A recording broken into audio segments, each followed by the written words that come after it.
Baik, bismillahirrahmanirrahim. Assalamualaikum warahmatullahi wabarakatuh. Jumpa lagi dengan saya di Abil Maiwa Channel.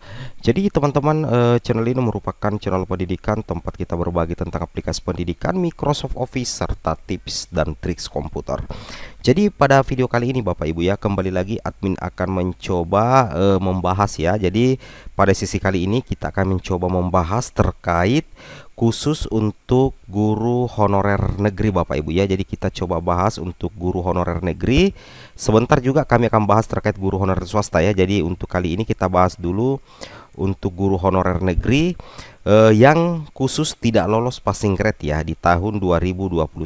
Jadi yang ini kita bahas dulu ya, guru honorer sekolah negeri yang tidak lolos passing grade tahun 2021 dan tentunya memiliki masa pengabdian Bapak Ibu ya, memiliki masa pengabdian lebih dari 3 tahun ya. Jadi memiliki masa pengabdian lebih dari 3 tahun, dan ada juga yang memiliki masa pengabdian di bawah 3 tahun dan tentunya tercatat di Dapodik.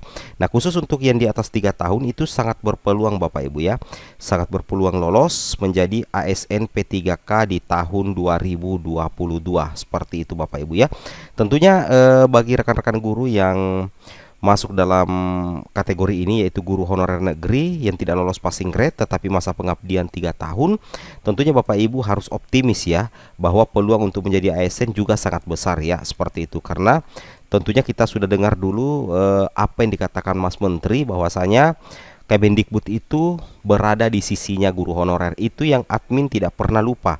Mas Nadiem pernah mengatakan Kemendikbudristek itu berada di sisinya guru honorer, dan ini sudah terbukti ya melalui Permenpan RB. Sudah mulai ada bukti awal ya di Permenpan RB tahun 2022, khususnya Permenpan RB nomor 20 tahun 2022. Seperti itu Bapak Ibu ya.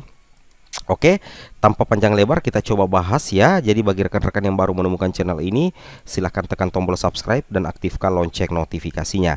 Jadi kita langsung to the point saja dulu di slide PowerPoint yang kami siapkan ya. Di sini kami ambil dari cuplikan di video sebelumnya, bahwasanya di sini sudah kami siapkan ya daftar prioritas ya, mulai dari prioritas 1, kemudian prioritas 2, dan tentunya prioritas ketiga, serta pelamar umum. Nah, di sini kita bisa mendapatkan terkait ternyata begini. Guru belum lolos passing grade ternyata punya kesempatan besar untuk menjadi ASN P3K Bapak Ibu ya, seperti itu. Nah, di sini kita langsung to the point ya, di THK 2. Nah, khusus di THK 2 guru honorer negeri ini masuk di Dapodik ya. Tentunya masuk di Dapodik, dan masa pengabdiannya tidak usah dipertanyakan. Ini sudah luar biasa karena dia adalah guru THK 2. Kemudian tidak lolos passing grade. Nah, posisinya begini, tidak lolos passing grade.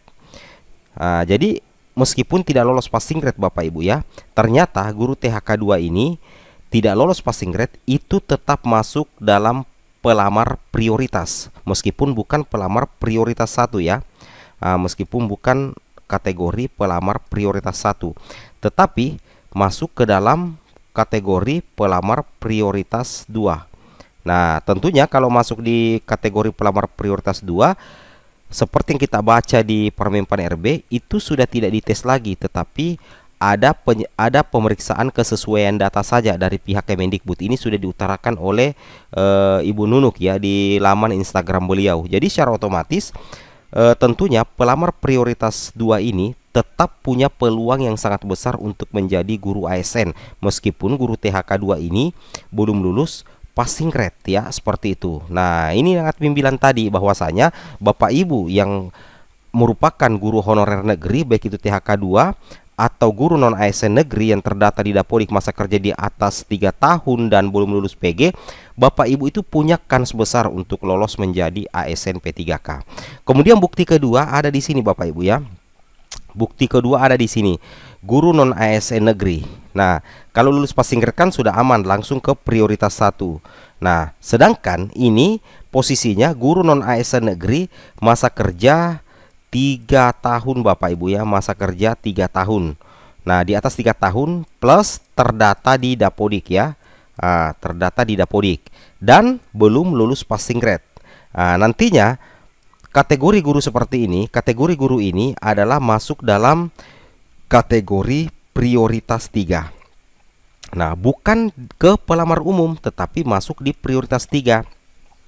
Apabila Bapak Ibu sudah 3 tahun ke atas dan terdata di Dapodik, belum lulus passing grade, Bapak Ibu ini masuk dalam kategori prioritas 3. Sama halnya dengan prioritas 2, tidak dites Bapak Ibu ya. Yang diteskan nantinya itu sebagai pengganti tes itu adalah verifikasi dan validasi data kesesuaian, mulai dari kualifikasi akademik, kemudian kinerja, kompetensi, dan background check. Itu sisa itu yang akan dilihat. Jadi Bapak Ibu yang masuk dalam kategori prioritas 2 dan 3 yang tidak lolos passing grade di tahun 2021, itu sisa Bapak Ibu perbaiki data di Dapodik ya. Ini sudah dikatakan oleh Ibu Nunuk bahwasanya tidak dites, sisa observasi saja. Jadi ini yang momentum inilah sebenarnya Bapak Ibu ya, yang harus Bapak Ibu pahami ya. Momentum itulah yang Bapak Ibu harus pahami.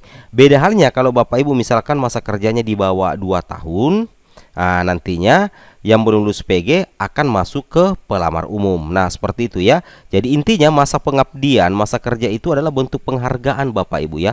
Bentuk penghargaan dari Kemendikbudristek ya untuk rekan-rekan guru ya. Seperti itu. Kemudian di sini ya, di sini lebih detail lagi Bapak Ibu ya. Di sini lebih detail lagi. Di sini kita bisa lihat bahwasanya anggaplah ini guru di Dapodik ya. Guru di Dapodik. Nah, ini adalah guru di Dapodik. Berarti Dapodik sekolah negeri ya.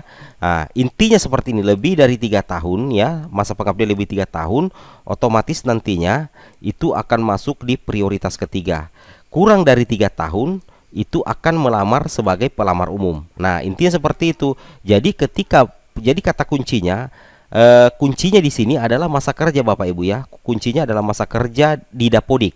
Jika masa kerja Bapak Ibu di atas 3 tahun, maka kemungkinan Bapak Ibu untuk masuk di kelompok prioritas antara prioritas 2 atau prioritas 3. Apabila di bawah 3 tahun sudah dipastikan Bapak Ibu akan maju sebagai pelamar umum. Nah, seperti itu ya yang kami pahami dari aturan di Permenpan RB tahun 2022 seperti itu. Dan ini berlaku untuk guru honorer sekolah negeri ya. Seperti itu Bapak Ibu ya. Logikanya seperti itu. Nah, sekarang yang menjadi pertanyaan, dasarnya dari mana? Nah, dasarnya dari mana? Nah, kita bisa lihat dasarnya tentunya di Permenpan RB ini Bapak Ibu ya. Bahwasanya di Permenpan RB ini pelamar prioritas sebagaimana dimaksud dalam pasal 4 ini di pasal 5 Permenpan RB nomor 20 tahun 2022. Itu terdiri dari 3 pelamar Bapak Ibu ya. Ada pelamar prioritas 1, pelamar prioritas 2, dan pelamar prioritas 3. Nah, tentunya Bapak Ibu sudah ketahui bersama bahwa untuk pelamar prioritas 1 auto lulus passing grade. Itu yang sudah lolos passing grade baik di tahun 2021 ya, seperti itu. Baik itu THK 2, guru non ASN, lulusan PPG, dan tentunya juga adalah guru swasta. Seperti itu Bapak Ibu ya. Itu yang harus teman-teman pahami. Kemudian di sini akan ada di ayat ketiga Bapak Ibu ya. Di ayat ketiga itu pelamar prioritas 2 sebagaimana dimaksud pada ayat 1 huruf B merupakan THK 2. Jadi ini THK 2 Bapak Ibu ya, THK 2. Jadi pelamar prioritas 2 sebagaimana dimaksud pada ayat pertama huruf B itu merupakan THK 2. Tetapi perbedaannya kalau pelamar prioritas 2 ini itu tidak lolos passing grade. Nah, karena yang prioritas 1 itulah yang lolos passing grade Bapak Ibu ya. Seperti itu. Nah, jadi yang berhak masuk di pelamar prioritas 2 adalah THK 2. Yang terdata di Dapodik. Sedangkan pelamar prioritas 3 sebagaimana dimaksud pada ayat 1 huruf C ini ya, huruf C merupakan guru non ASN di sekolah negeri. Catat ya, di sekolah negeri yang terdaftar di Dapodik dan memiliki masa kerja paling rendah 3 tahun ya. Jadi paling rendah 3 tahun Bapak Ibu ya. Nah, jadi ini kesaktiannya masa kerja ya, diperhitungkan betul-betul di tahun 2022 ini. Apabila masa kerja Bapak Ibu itu di bawah 3 tahun, maka Bapak Ibu akan masuk di sini, masuk di pelamar umum. Nah, seperti itu logika resminya Bapak Ibu ya. Bukan logika resmi, tapi seperti itu informasinya atau aturan resminya ya. Jadi kita berdasarkan di pasal 5 ayat 1, 2, 3, 4 dan pasal 6 ayat pasal 6 poin AB, bahwasanya di pasal 6 itu pelamar umum sebagaimana dimaksud dalam pasal 4 huruf B itu adalah lulusan PPG yang terdaftar pada database kelulusan PPG di Kementerian Pendidikan. Ini ceritanya baru pertama kali Bapak Ibu ya, baru pertama kali mengikuti seleksi. Nah, jadi belum membuat akun, nantinya akan membuat akun untuk pertama kalinya. Begitu juga dengan pelamar yang terdaftar di Dapodik ya. Nah, begitu juga dengan pelamar yang terdaftar di Dapodik. Cuman yang jujur masih membingungkan admin di sini, pelamar yang terdaftar di Dapodik apakah termasuk swasta juga? Nah, ya apakah termasuk swasta itu yang masih banyak mempertanyakan ya. Kalau kita lihat ini secara umum, gambarannya secara umum, pelamar yang terdaftar di Dapodik ya. Pelamar yang terdaftar di Dapodik seperti itu Bapak Ibu ya. Jadi tentunya seperti itu yang Bapak Ibu harus pahami ya. Nah, jadi ini yang kita mau cari informasi berikutnya. Apakah pelamar yang terdaftar di Dapodik masuk juga swasta? Karena ini gambarannya masih umum ya, masih umum Bapak Ibu ya. Oke, jadi begitu besar ya, begitu besar kesempatan lulus dari guru honorer negeri, baik THK 2 atau guru non ASN negeri yang tidak lolos passing grade tetapi terdaftar di Dapodik, masa pengabdiannya 3 tahun ke atas, itu sangat berpotensi lulus. Asumsinya karena masuk dalam prioritas 2 dan 3 yang sudah tidak dites lagi, sisa pengecekan data kesesuaian saja. Nah, seperti itu logika informasi kita pada hari ini Bapak Ibu ya. Semoga bermanfaat. Wabillahi taufik wal hidayah. Wassalamualaikum warahmatullahi wabarakatuh.